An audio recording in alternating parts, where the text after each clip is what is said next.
नाजरीन आदाब, मैं हूं अफशा जमीन। आप देख रहे हैं महाराष्ट्र न्यूज। सबसे पहले नजर डालते हैं सुर्खियों पर। महाराष्ट्र की सियासत में आया नया मोड़। उद्धव ठाकरे और राज ठाकरे के बीच 20 साल बाद हुआ इत्तेहाद। रियासत में नई सियासी सिर्फ बंदी के इम्कान।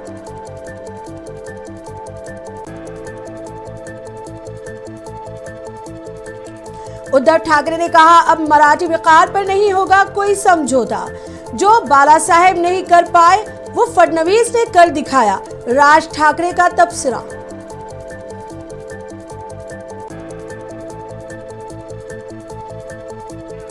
अगर गुजरात में हिंदी लाजमी नहीं तो महाराष्ट्र में क्यों? रुकने पार्लियामेंट सुप्रिया सोले ने मरकजी हुकूमत से पूछा सवाल। मामले पर सियासत से गुरेज का मशवरा।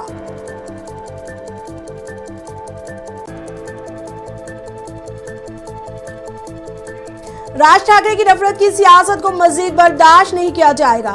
पप्पू यादव ने कहा, बिहार और यूपी के लोगों ने महाराष्ट्र की तरक्की में पेश किया है अहम ताउन।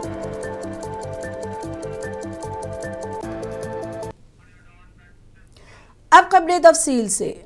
महाराष्ट्र की सियासत में एक नया मोड़ आया है। शिवसेना यूबीटी के सरबराह उद्धव ठाकरे और महाराष्ट्र नवनिर्माण सेना के सरबराह और राज ठाकरे ने करीब 20 बरस बाद दोबारा मुत्तहिद हो गए हैं।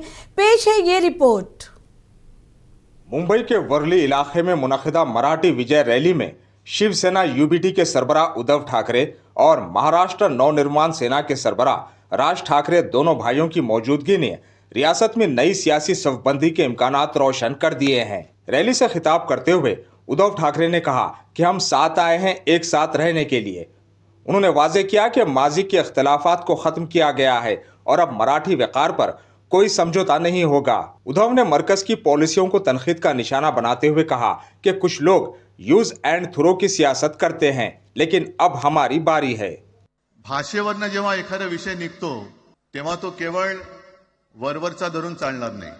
मधल्या काळामध्ये अगदी दोघांनी म्हणजे मी काय राजनैतिक आणि आपण सगळ्यांनी या नतद्रष्टांचा अनुभव घेतलेला आहे। वापरायचं आणि फेकून द्यायचं। आता आम्ही दोघं मिळून तुम्हाला फेकून देणार आहोत। आजपर्यंत वापर करून घेतला। अरे डोक्यावरती जर का शिवसेना प्रमुख नसते तर तुम्हाला ओळखत कोण होतं या महाराष्ट्रामध्ये? कोणत्या भाषेत बोलत होतात? अगदी राज तू सगळ्यांची शाळा काढली। मला एका प्रश्नाचं उत्तर पाहिजे, मोदींची शाळा कोणती? सगळ्यात उच्च शिक्षित आहेत, पण हे जे काय यांची मध्यंतर मी बोललो ना, भाजप ही अफवांची फैक्ट्री है।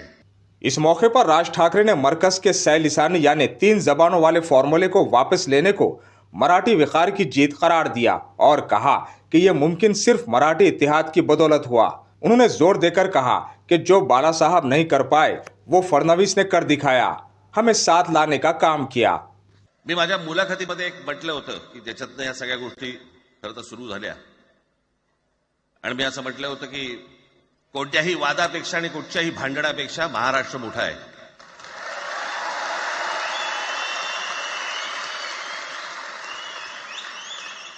आज जवळपास 20 वर्षानंतर मी आणि उद्धव आम्ही एका व्यासपीठावरती आज येतो आहोत। जे माननीय बाळासाहेबांना जमलं नाही, जे अनेकांना जमलं नाही, आम्हाला दोघांना एकत्र आणायचं ते देवेंद्र फडणवीसला जमलं।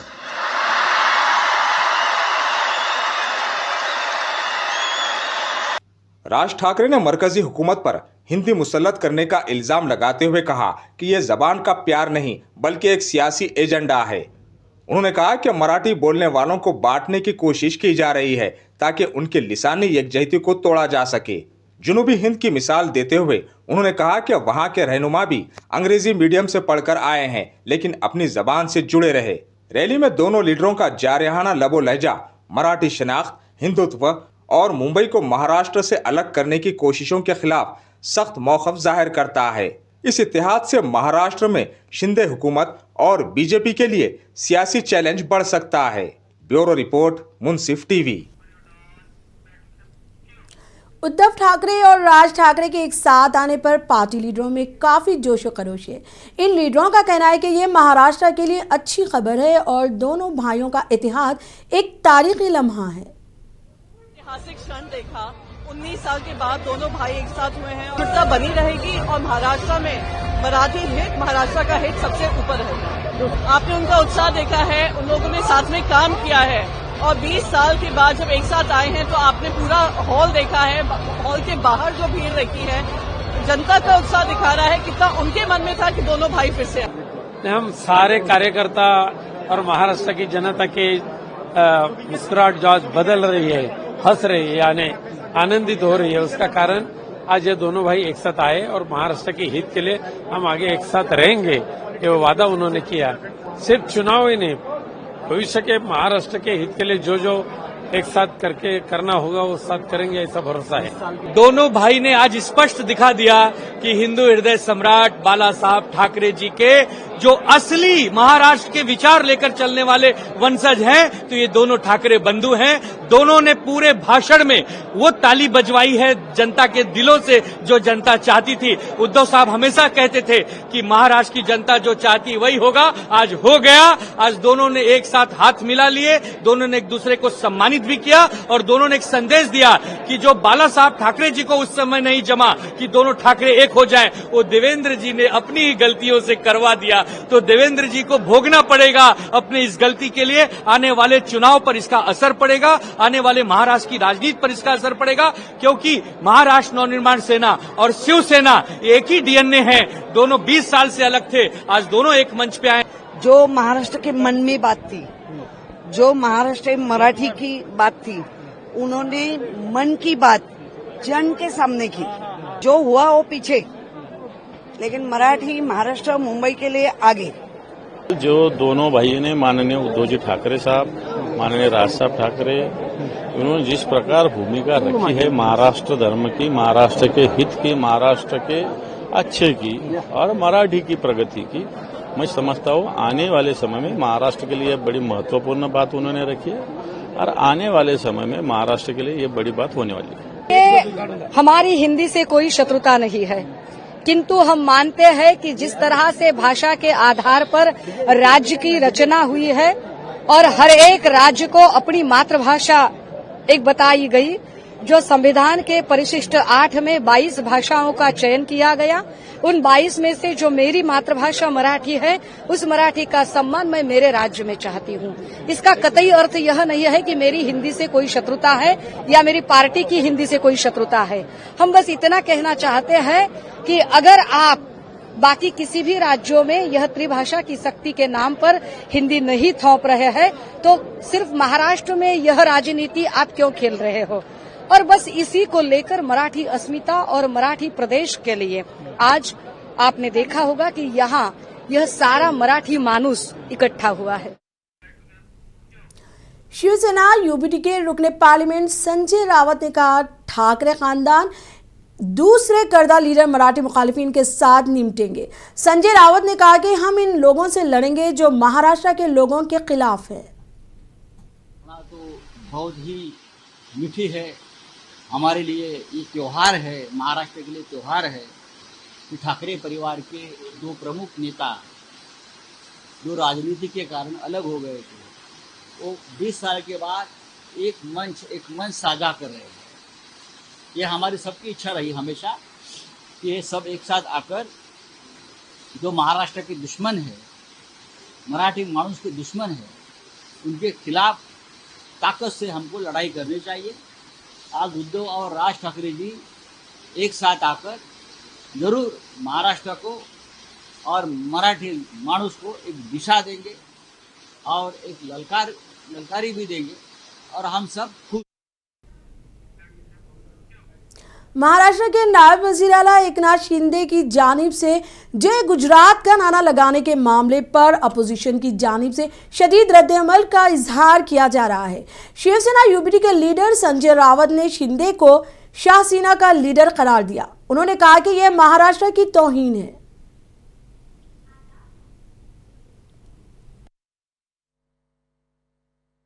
तो देखो, गुजरात इस देश का हिस्सा है। गुजरात हमारा भाई है, हमारा जुड़वा भाई है।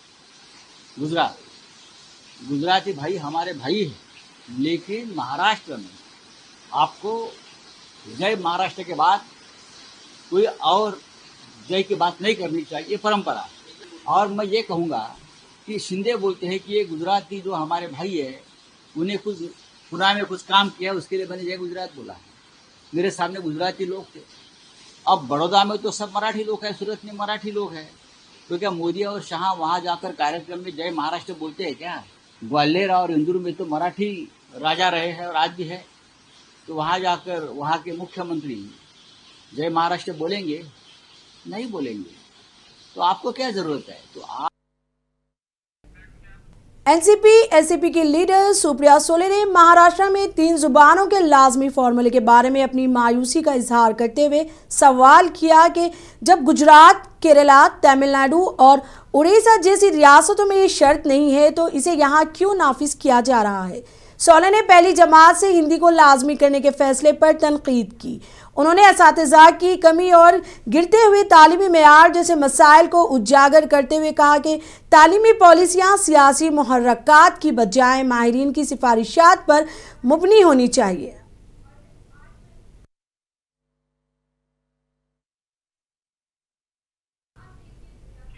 महाराष्ट्र में जुबान की बुनियाद पर शुमाली हिंद के लोगों पर किए जा रहे तशद्दुद पर बिहार के लोकसभा हल्के पूर्णिया से रुकने पार्लियामेंट पप्पू यादव ने अपना रद्द अमल जाहिर किया है। पप्पू यादव ने महाराष्ट्र नवनिर्माण सेना के सरबराह राज ठाकरे को बराह रास्त चैलेंज किया है। ठाकरे के हालिया रिमार्क्स का जवाब देते हुए जो मुबैना तौर पर बिहार के तारिकीन वतन को निशाना बना रहे हैं, यादव ने मुतनब्बा किया कि वो ज़ाती तौर पर मुंबई जाएंगे और उनका घमंड तोड़ देंगे। पप्पू यादव ने कहा कि बिहार और उत्तर प्रदेश के लोगों ने मुंबई और महाराष्ट्र की तरक्की में बहुत ज़्यादा ताउन किया है। राज ठाकरे उनकी तौहीन नहीं कर सकते। पप्पू यादव ने मजीद कहा कि मुंबई पूरे मुल्क का है, ये किसी की ज़ाती मिल्कियत नहीं है। हिंदुस्तान के कोने कोने से लोग वहां काम करते हैं और रहते हैं। राज ठाकरे की नफरत की सियासत को मजीद बर्दाश्त नहीं किया जाएगा।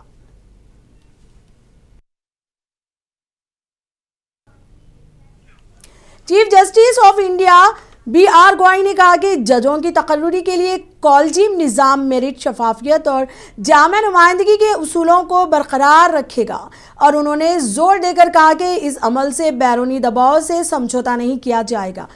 बॉम्बे बार एसोसिएशन की जानिब से मुनक़िदा एक तकरीब में से खिताब करते हुए चीफ जस्टिस ऑफ इंडिया ने कहा कि हम मुकम्मल शफाफियत का तरीक़ाकार अपनाएंगे, मेरिट पर कभी समझौता नहीं किया जाएगा। हमारे पास माशरे के तमाम तबकात के नुमाइंदे होंगे।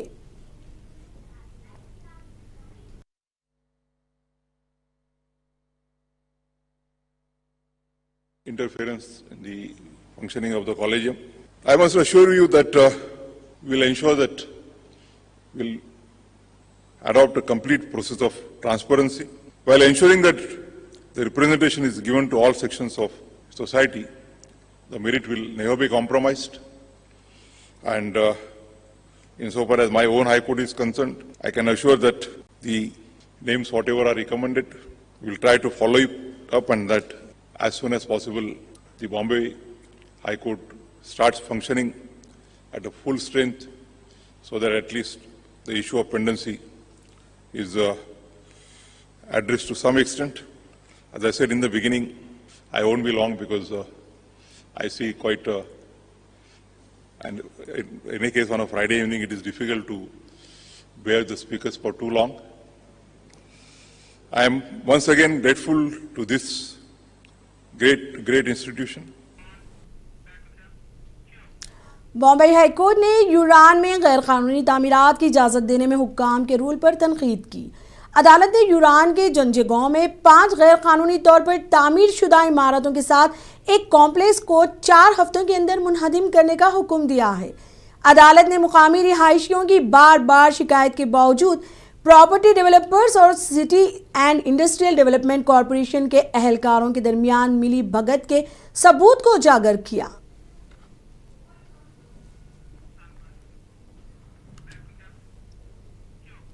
कांग्रेस रुकने पार्लियामेंट और लोकसभा में अपोजिशन लीडर राहुल गांधी ने ट्वीट करते हुए कहा कि चाहे पीयूष गोयल अपना सीना चौड़ा करें, मुझे यकीन है कि पीएम मोदी ट्रंप की टैरिफ डेडलाइन के सामने झुक जाएंगे। राहुल गांधी ने कहा कि मोदी अपने अच्छे दोस्त के सामने भी कुछ नहीं बोल सकते, इसलिए इन्हें यकीन है कि वो ट्रंप के टैरिफ डेडलाइन के सामने झुक जाएंगे। राहुल गांधी ने तनकीद करते हुए कहा कि मोदी सिर्फ बातें करते हैं, लेकिन कुछ करने का वक्त आता है तो वो खामोश हो जाते हैं। राहुल गांधी ने मजीद कहा कि ट्रंप की जानिब से आयद करदा टैरिफ से हिंदुस्तानियों को बड़ा नुकसान होगा।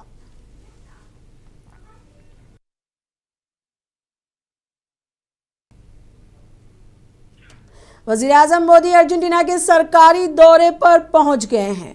वज़ीर-ए-आज़म मोदी दोनों ममालिक के दरमियान जारी ताउन का जायजा लेने के अलावा दिफाए ज़राअत, कानकुनी, तेल और गैस, काबिल तजदीद तवन्नाई, तिजारत और सरमायाकारी समेत अहम शोबों में हिंदुस्तान अर्जेंटीना की शराकत दारी को मजीद बढ़ाने के तरीक़ों पर तबादला ख्याल करने के लिए अर्जेंटाइन के सदर के साथ दो तरफा बातचीत करेंगे।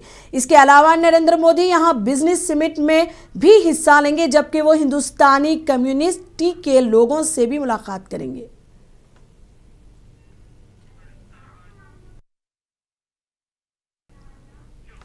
इधर दूसरी जानिब वज़ीर-ए-आज़म नरेंद्र मोदी के दौरा अर्जेंटीना को लेकर हिंदुस्तानियों में बड़ा जोश और खरोश देखा जा रहा है। इस मौके पर हिंदुस्तानी नसादार अमेरिकन खातून ने बताया कि ये फ़ख्र की बात है कि हमें ये मौका मिला है कि वज़ीर-ए-आज़म मोदी यहाँ आए हैं।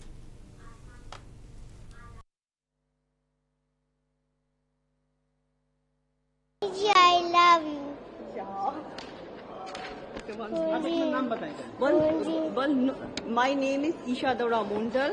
My name is Isha Daura Mondal. Modi ji, I love you.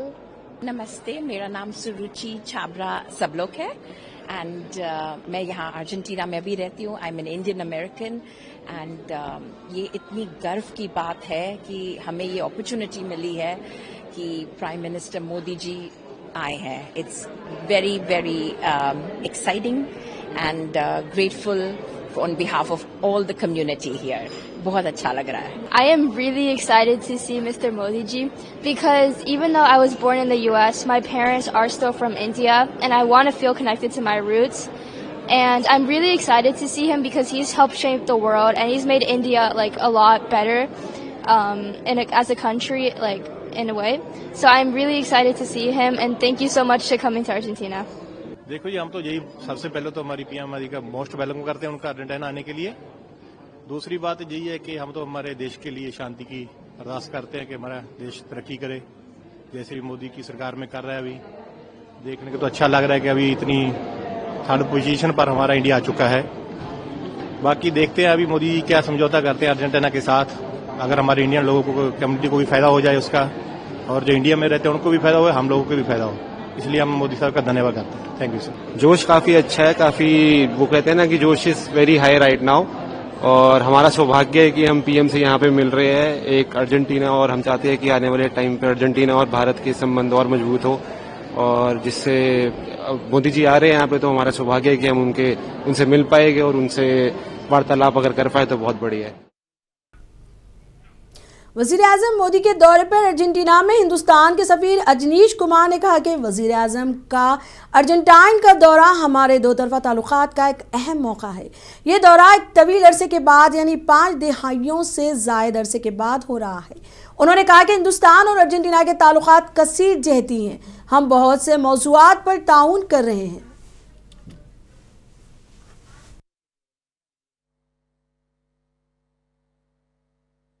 Honorable Prime Minister's visit to Argentina is a momentous occasion in our bilateral relations. This visit is coming after a long time, over 5 decades. And Honorable Prime Minister had the occasion to meet His Excellency, the President of Argentina, last November during the G20 in Brazil.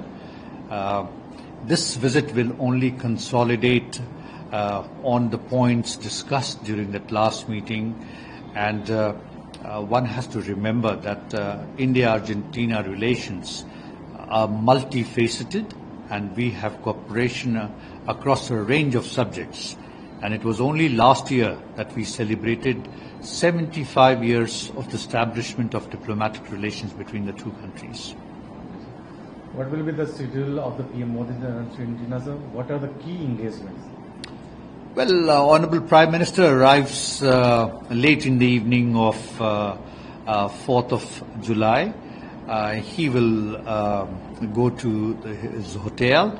Of course, he will be received by the community, and they're all looking forward to having a brief interaction with him. On account of his busy schedule, we could not have a standoff meeting scheduled for him, but at least this will give them an opportunity to be with Honorable Prime Minister. He's so much loved by people all across the world, so this would be just one of those opportunities. The next day, Prime Minister has got a busy schedule.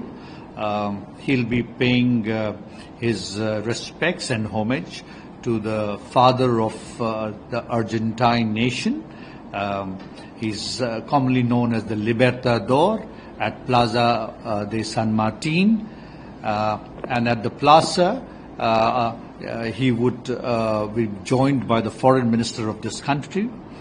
Thereafter, he will have an official meeting, a delegation level meeting at the Casa Rosada, which is the president's office, where he will. Maharashtra news में अब तक के लिए इतना ही। मुझे दीजिए इजाजत। आदाब।